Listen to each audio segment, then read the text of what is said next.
অভিষেক বন্দ্যোপাধ্যায় তিনি কি আরো বিপাকে? কারণ মাটি চুরির অভিযোগ তার বিরুদ্ধে হয়েছে এবং এই অভিযোগে আরো 3 জনকে গ্রেফতার করা হয়েছে। নদিয়ায় মাটি চুরির অভিযোগ তার নামে অভিযোগ দায়ের হয়েছে অভিষেক বন্দ্যোপাধ্যায়ের নামে নদিয়ায় মাটি চুরির মামলা, তাতেই গ্রেফতার হয়েছে আরো 3 জন। অভিষেক বন্দ্যোপাধ্যায় সহ 11 জনের বিরুদ্ধে মামলা হয়। মাটি এবং গাছ বিক্রি করে সরকারি জমি দখলের অভিযোগ, 1100 বিঘে সরকারি জমি দখলের অভিযোগ এবং পুলিশের জালে অভিযুক্ত শাহজাহান, হাসমাত ও বিদ্যুৎ। আদালতের নির্দেশে তদন্তে নাকাশিপাড়া। 3 জন গ্রেপ্তার হয়েছে, বাকি যে আরো 8 জন আছে এরা গ্রেপ্তার আশা করা যাচ্ছে হবে। আইসির উপরে আমাদের যথেষ্ট ভরসা আছে, এমনকি এই 8 জন ব্যক্তি বাইরে আছে। আর মেন মাফিয়া যে অভিষেক ব্যানার্জি, তাকে যেন অবশ্যই আইনের ধারায় তাকে যেন সাজা দেওয়া হয়, এইটাই হচ্ছে আমার অনুরোধ। গত ইংরেজি 27/7/26 তারিখে কৃষ্ণনগর জেলা আদালতে সিজিএম আদালত অভিষেক ব্যানার্জি সহ 10 জনের বিরুদ্ধে এফআইআর করার নির্দেশ দেন। সেই পরিপ্রেক্ষিতে নাকাশিপাড়া পিএস 27/7/26 তারিখে কেস স্টার্ট করেন এবং সেই মামলায় 3 জনকে অ্যারেস্ট হয়ে আদালতে সেখানে পাঠানো হয়েছে। 3 জন হলেন শাহজাহান শেখ, আরমান আর বিদ্যুৎ। আবার গ্রেফতার বেলেঘাটার ত্রাস রাজু নস্কর। এর আগে ভোটের আগেই প্রমোটারকে ভয় দেখানোর অভিযোগে গ্রেফতার হয়েছিলেন, পরে জামিন পান। এবার গুন্ডা দমন আইনে। বেলেঘাটা এমন কোনো লোক নেই যার উপর রাজু নস্কর অত্যাচার করেনি, সবাই কম বেশি ওর দ্বারা অত্যাচারিত। রাজু নস্কর নাম মানে বেলেঘাটা একটা আতঙ্ক। রাজু নস্কর করেনি, বেলেঘাটায় এমন কোনো অপকর্ম নেই যা করেনি। সব রকম গুন্ডাগিরি থেকে আরম্ভ করে মানুষের কাছে মানে টাকা পয়সা চাওয়া থেকে, লোকের জমি বাড়ি দখল করা থেকে, এমনকি মহিলাদের উপরে অত্যাচার করার মানে কোনো কিছু না বাদ নেই। রাজু নস্করকে যদি আপনি বলেন এক কথায়, বেলেঘাটায় নরক বলতে পারেন, দানব বলতে পারেন। ওকে ভয় পায় না এমন কোনো লোক নেই। আতঙ্কের নাম রাজু নস্কর, বেলেঘাটার তৃণমূল নেতা, প্রমোটার। এন্টালি থানায় অস্ত্র আইনে একটি মামলায় মঙ্গলবার তাকে গ্রেফতার করে গুন্ডা দমন শাখা।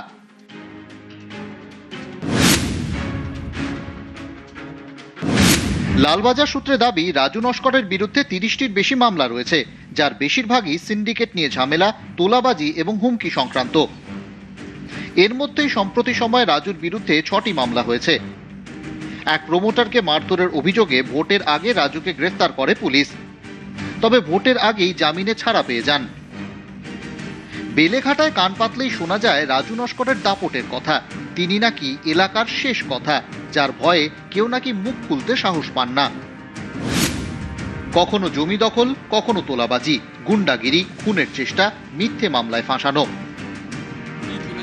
রাজুর বিরুদ্ধে নানান অভিযোগ, যেমন অভিযোগ তুলছেন এলাকারই ব্যবসায়ী সমরজিৎ দত্ত।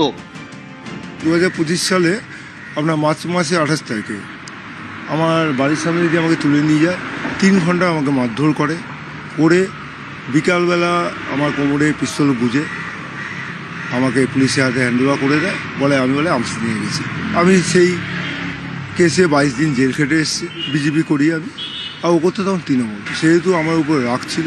ওর যত অপকর্ম আছে, যা যা অত্যাচার করেছে তার বিরোধিতা করতাম সবসময়, নানাভাবে প্রতিবাদ করতাম। কেস এখনও চলছে। রাজু নস্কর গ্রেপ্তার হয়েছে সঠিকভাবে প্রশাসন চালানোর জন্য। শেষমেশ গ্রেফতার রাজু। তাকে 5ই অগস্ট পর্যন্ত পুলিশ হেফাজতের নির্দেশ শিয়ালদা আদালতের। নিউজ 18 বাংলা।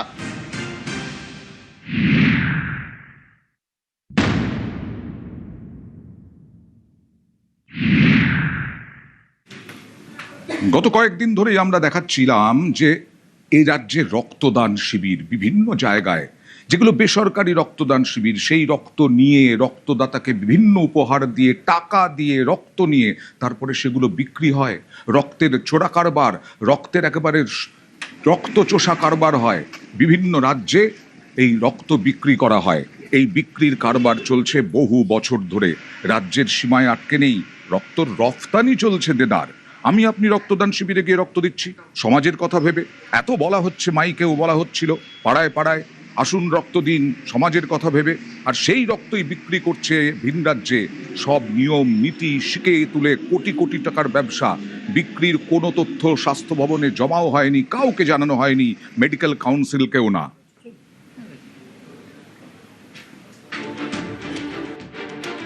তো এই মাসের শুরুতেই রাজ্য স্বাস্থ্য দপ্তরের আধিকারিকরা তারা মথুরাপুর দক্ষিণ 24 পরগনার মথুরাপুরের একটি বেসরকারি ব্লাড ব্যাংক, সেখানে তারা অভিযান করেছিল এবং সেখানে গিয়ে তারা নির্দিষ্ট সূত্রে খবর পেয়েছিল যে সেখানে গন্ডগোল আছে এবং সেখান থেকে তারা দেখতে পায় যে পয়সার বিনিময়ে দামি দামি উপহার, পেডেস্ট্রাল ফ্যান, মিক্সার গ্রাইন্ডার এইসবের মাধ্যমে বিভিন্ন জায়গাতে দক্ষিণ 24 পরগনার বিভিন্ন প্রান্তে রক্তদান শিবির করা হয়েছে এবং সেই রক্তদান শিবিরের যে রক্ত, সেই রক্ত বাইরে বিক্রি করা হয়েছে এবং এরপরেই সেই ব্লাড ব্যাংকের মথুরাপুরের ওই বেসরকারি ব্লাড ব্যাংকের সূত্রে প্রথমে ভবানীপুর পদ্মপুকুরের একটি বেসরকারি ব্লাড ব্যাংক, সেখানে হানা দেওয়া হয়।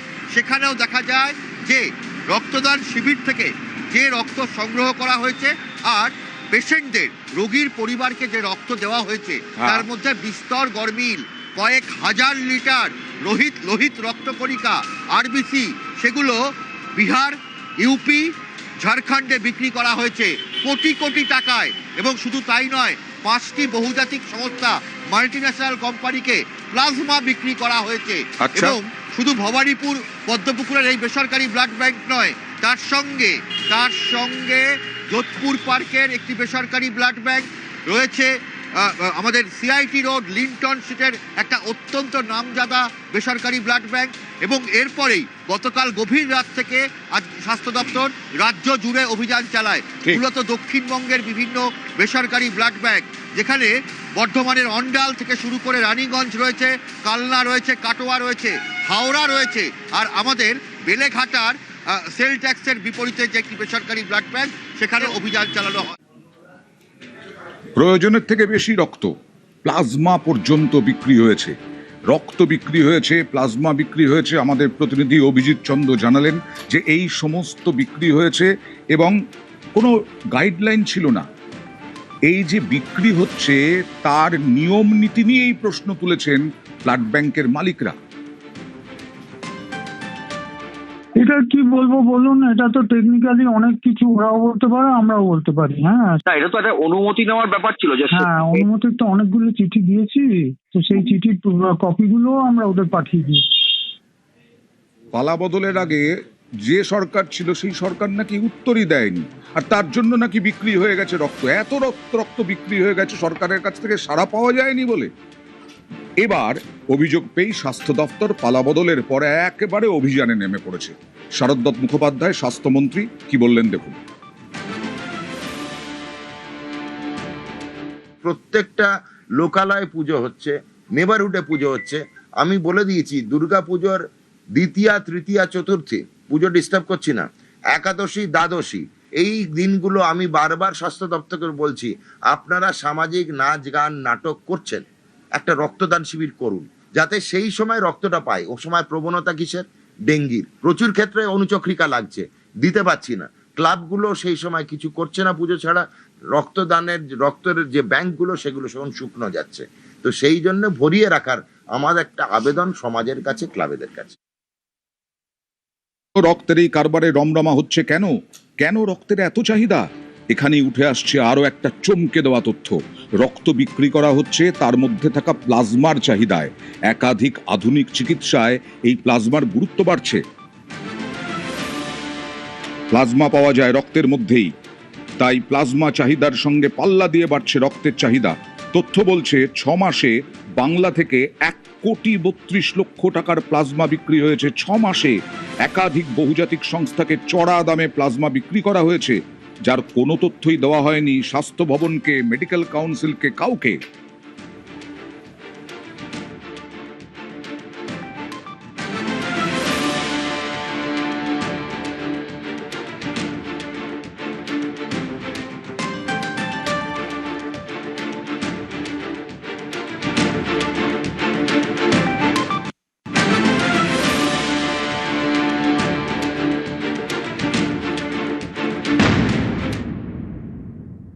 কিছুক্ষণ আগেই বলছিলাম ভিন রাজ্যে রফতানি হয়েছে রক্ত, শুধু তাই নয়, রক্তদান শিবির হয়েছে, রক্তদাতাদের উপহারের টোপ দেওয়া হয়েছে, এমনকি হাতে গুঁজে দেওয়া হয়েছে টাকা। দেখুন,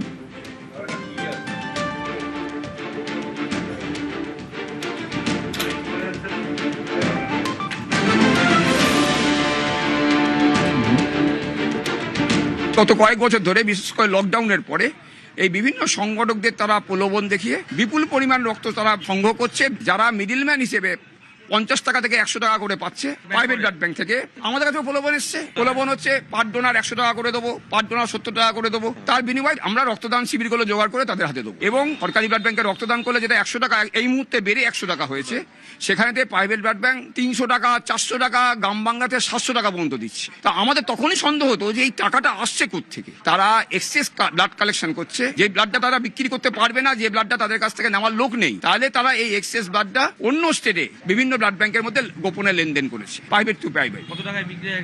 এক একটা ইউনিট ব্লাড 3-4 হাজার টাকা দিয়ে তারা বিক্রি করেছে।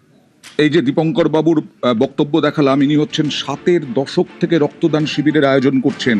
রক্তের কারবার এবং বেসরকারি ব্লাড ব্যাংকের ব্যবসা নিয়ে তিনি বিস্ফোরক অভিযোগ করলেন।